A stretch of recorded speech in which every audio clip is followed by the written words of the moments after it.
ಸಖತ್ ಖಾರ ಬಣ್ಣ ಮತ್ತು ರುಚಿ ಆಚಿ ಚಿಲ್ಲಿ ಪೌಡರ್. ಇಂದಿನಿಂದ ಬೆಳಗಾವಿ ಚಳಿಗಾಲದ ಅಧಿವೇಶನ ಆರಂಭ ಆಗ್ತದೆ. ಉತ್ತರ ಕರ್ನಾಟಕದ ಸಮಸ್ಯೆಗಳ ಬಗ್ಗೆ ಚರ್ಚೆ ಆಗಬೇಕು ಅನ್ನುವಂಥದ್ದು ಜನರ ನಿರೀಕ್ಷೆ ಆಗಿದೆ. ಮತ್ತೆ ಸರ್ಕಾರದಲ್ಲೂ ಕೂಡ ಸಿಎಂ ಹಾಗೂ ಡಿಸಿಎಂ ನಡುವೆ ಬಣ ಕಿತ್ತಾಟ ನಡೀತಾ ಇದೆ ಅನ್ನುವಂತಹ ಚರ್ಚೆಗಳ ನಡುವೆ ವಿರೋಧ ಪಕ್ಷಗಳು ಕೂಡ ಸರ್ಕಾರದ ವಿರುದ್ಧ ಮುಗಿಬೀಳಲಿಕ್ಕೆ ಎಲ್ಲ ರೀತಿಯಂತ ತಯಾರಿಯನ್ನು ಮಾಡ್ಕೊಂಡಿರುವಂಥದ್ದು. ಇದ್ರ ಬಗ್ಗೆ ಮಾತಾಡಲಿಕ್ಕೆ ನಮ್ಮ ಜೊತೆ ಇದ್ದಾರೆ ಸಚಿವರಂತ ಮುನಿಯಪ್ಪ ಅವರು. ಸರ್, ಒಂದ್ ಕಡೆ ಸರ್ಕಾರದಲ್ಲಿ ಬಣ ಕಿತ್ತಾಟ ಇದೆ, ಅಧಿಕಾರ ಹಂಚಿಕೆ ಕಿತ್ತಾಟದ ನಡುವೆ ಉತ್ತರ ಕರ್ನಾಟಕ ಸಮಸ್ಯೆಗಳ ಬಗ್ಗೆ ಕೂಡ ಚರ್ಚೆ ಆಗಬೇಕು ಅನ್ನುವಂಥದ್ದು. ಮತ್ತೆ ಈ ವಿಷಯಗಳನ್ನ ಇಟ್ಕೊಂಡು ಸರ್ಕಾರನ ಹಣಿಲಿಕ್ಕೆ ಮತ್ತೆ ವಿಪಕ್ಷಗಳು ಒಂದು ರೀತಿಯ ತಯಾರಿಯನ್ನು ಮಾಡ್ಕೊಂಡಿವೆ. ಇದ್ರ ಬಗ್ಗೆ ಏನು ಹೇಳ್ತೀರಿ ಸರ್?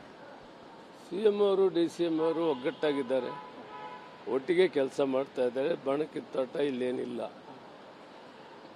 ನಾವು ಉತ್ತರ ಕರ್ನಾಟಕದಲ್ಲಿ ಬೆಳಗಾಂ ಸುವರ್ಣಸೌಧದಲ್ಲಿ ಮಾಡುವ ಮೂಲ ಉದ್ದೇಶ ಈ ಭಾಗದ ಕಾರ್ಯಕ್ರಮಗಳನ್ನು ಇಲ್ಲಿ ಆಗಬೇಕಾಗಿರೋ ಕೆಲಸಗಳಿಗೆ ಒತ್ತು ಕೊಡಬೇಕನ್ನೋದೇ ನಮ್ಮ ಮೂಲ ಉದ್ದೇಶ ಆಗಿದೆ. ಅದರ ಬಗ್ಗೆ ಚರ್ಚೆ ಶುರುವಾಗ್ತದೆ. ರಾಜಕೀಯವಾಗಿ ವಿರೋಧ ಪಕ್ಷದವರು ವಿರೋಧ ಮಾಡಲೇಬೇಕು, ಮಾಡ್ತಾರೆ ಅವರು. ಆದರೆ ನಾವು ಕ್ರಮಬದ್ಧವಾಗಿ ಈ ಭಾಗದ ಅಭಿವೃದ್ಧಿಗೆ ಏನು ಕಾರ್ಯಕ್ರಮಗಳನ್ನು ಹಾಕ್ಕೊಂಡು ಕೆಲಸವನ್ನು ಮಾಡ್ತೇವೆ.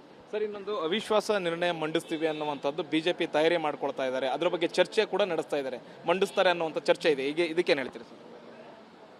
ಅದ್ರ ಬಗ್ಗೆ ಅವ್ರು ಮಂಡಿಸಲಿ, ಅದಕ್ಕೆ ಉತ್ತರ ಕೊಡೋಕೆ ನಾವು ತಯಾರಿರ್ತೀವಿ. ಅಂದರೆ ನೀವು ತಯಾರಿದ್ದೀರಾ?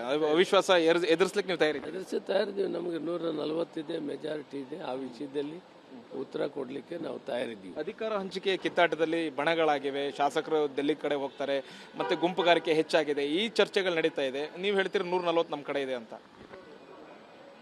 ಶಾಸಕರು ಸ್ವತಂತ್ರ ಇದ್ದಾರೆ, ಅವರು ಎಲ್ಲಿ ಹೋಗ್ತಾರೆ, ಅವ್ರ ಕೆಲಸ ಕಾರ್ಯಗಳಿರ್ತಾರೆ, ಹೋಗ್ತಾರೆ. ಆದರೆ ನಮಗೊಂದು ಹೈಕಮಾಂಡ್ ಇದೆ. ಹೈಕಮಾಂಡ್ ಏನು ತೀರ್ಮಾನ ಮಾಡೋದಕ್ಕೆ ಬದ್ಧವಾಗಿರ್ತೀವಿ. Okay sir, thank you. ಇದು ಸಚಿವ ಮುನಿಯಪ್ಪ ಅವರು ಮತ್ತು ಕ್ಯಾಮ್ರಾ ಪರ್ಸನ್ ಶರಣಯ್ಯ ಜೊತೆ ಹರೀಶ್, TV9 ಬೆಳಗಾವಿ.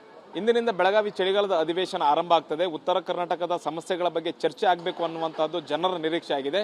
ಮತ್ತೆ ಸರ್ಕಾರದಲ್ಲೂ ಕೂಡ ಸಿಎಂ ಹಾಗೂ ಡಿಸಿಎಂ ನಡುವೆ ಬಣ ಕಿತ್ತಾಟ ನಡೀತಾ ಇದೆ ಅನ್ನುವಂತಹ ಚರ್ಚೆಗಳ ನಡುವೆ ವಿರೋಧ ಪಕ್ಷಗಳು ಕೂಡ ಸರ್ಕಾರದ ವಿರುದ್ಧ ಮುಗಿಬೀಳಲಿಕ್ಕೆ ಎಲ್ಲ ರೀತಿಯಂತ ತಯಾರಿಯನ್ನು ಮಾಡ್ಕೊಂಡಿರುವಂಥದ್ದು.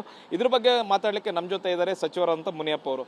ಸರ್, ಒಂದ್ ಕಡೆ ಸರ್ಕಾರದಲ್ಲಿ ಬಣ ಕಿತ್ತಾಟ ಇದೆ, ಅಧಿಕಾರ ಹಂಚಿಕೆ ಕಿತ್ತಾಟದ ನಡುವೆ ಉತ್ತರ ಕರ್ನಾಟಕ ಸಮಸ್ಯೆಗಳ ಬಗ್ಗೆ ಕೂಡ ಚರ್ಚೆ ಆಗಬೇಕು ಅನ್ನುವಂಥದ್ದು.